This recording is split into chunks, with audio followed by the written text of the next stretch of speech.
നിങ്ങൾ ഒരുപാട് കാര്യങ്ങളിൽ ഒരേ സമയം ഇൻട്രസ്റ്റ് ഉള്ള വ്യക്തിയാണോ? ചിലപ്പോൾ കോഡിംഗ് പഠിക്കണമെന്ന് തോന്നും, അടുത്ത ദിവസം സൈക്കോളജി, പിന്നെ ഹിസ്റ്ററി, പിന്നെ ഒരു ബിസിനസ് ഐഡിയ. എന്നാൽ ഒന്നും ദീർഘകാലം തുടരുന്നില്ല. ഒരു പ്രോജക്റ്റുകളും കംപ്ലീറ്റ് ചെയ്യുന്നില്ല. ഇതാണോ നിങ്ങളുടെ അവസ്ഥ? അപ്പോൾ നിങ്ങൾക്ക് തോന്നിയിട്ടുണ്ടാകാം, എനിക്ക് ഫോക്കസ് ഇല്ല, എനിക്ക് ഡിസിപ്ലിൻ കുറവാണ്, ഞാൻ ലേസിയാണോ? പക്ഷേ ചിലപ്പോൾ പ്രശ്നം അതായിരിക്കില്ല. നിങ്ങളൊരു സ്കാനർ പേഴ്സണാലിറ്റി ആയേക്കാം. എന്താണ് സ്കാനർ പേഴ്സണാലിറ്റി? സ്കാനർ പേഴ്സണാലിറ്റി എന്ന ആശയം കൂടുതൽ പ്രസിദ്ധമാക്കിയത് ബാർബറ ഷെർ എഴുതിയ റിഫ്യൂസ് ടു ചൂസ് എന്ന പുസ്തകമാണ്. ആ പുസ്തകത്തിൽ അവർ ഒരു പ്രത്യേക തരത്തിലുള്ള ആളുകളെക്കുറിച്ച് പറയുന്നു.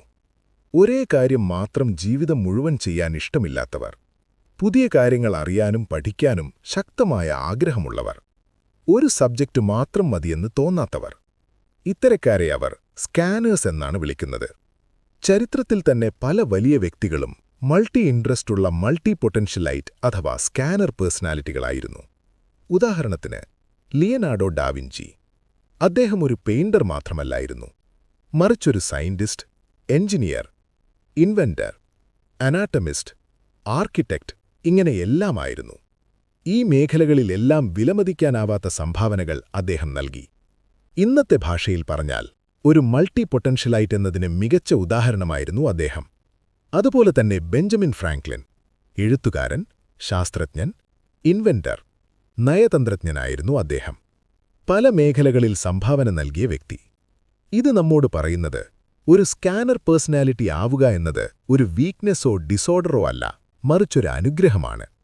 എന്നാൽ നമ്മുടെ എഡ്യൂക്കേഷൻ സിസ്റ്റം സാധാരണ പഠിക്കുന്നത് ഒരു ഫീൽഡ് തിരഞ്ഞെടുക്കുക, അതിൽ എക്സ്പേർട്ടാവുക, അതുതന്നെ ജീവിതം മുഴുവൻ തുടരുക എന്നാണ്. പക്ഷേ ഒരു സ്കാനറിന്റെ ബ്രെയിൻ ഇങ്ങനെ പ്രവർത്തിക്കില്ല. അവർക്ക് പല മേഖലകളിലും ജെനുവിൻ ഇൻട്രസ്റ്റ് ഉണ്ടാകും. അവർ പല കാര്യങ്ങളും പഠിക്കും. പക്ഷേ സൊസൈറ്റി അതിനെ കൺഫ്യൂഷൻ എന്ന് വിളിക്കും. അതിനാൽ പല സ്കാനറുകൾക്കും തങ്ങൾക്കെന്തോ ഒരു പ്രശ്നമുണ്ട് എന്ന് തോന്നുന്ന അപകർഷതാബോധത്തിലാണ് ജീവിക്കുന്നത്. ഇതൊരു റെക്കഗ്നൈസ്ഡ് പേഴ്സണാലിറ്റി പാറ്റേൺ ആണ്. എന്നാൽ എക്സ്പേർട്ടുകളെ തേടുന്ന ഈ കാലഘട്ടത്തിൽ സ്കാനറുകളുടെ ജീവിതം, കരിയർ സെലക്ഷനുകളെല്ലാം അല്പം പ്രയാസം നിറഞ്ഞത് തന്നെയാണ്. സ്കാനർ പേഴ്സണാലിറ്റികളുടെ ജീവിതം കൂടുതൽ എളുപ്പമാക്കാനുള്ള ചില ട്രിക്സും ടിപ്സും മറ്റൊരു വീഡിയോയിൽ പറയാം. താൽപ്പര്യമുണ്ടെങ്കിൽ ഇപ്പോൾ തന്നെ കമന്റ് ബോക്സിൽ അറിയിക്കുക. നിങ്ങളുടെ കമന്റുകൾ ചെറുതല്ലാത്ത മോട്ടിവേഷനാണ് എനിക്ക് നൽകുന്നത്. വീണ്ടും കാണാം.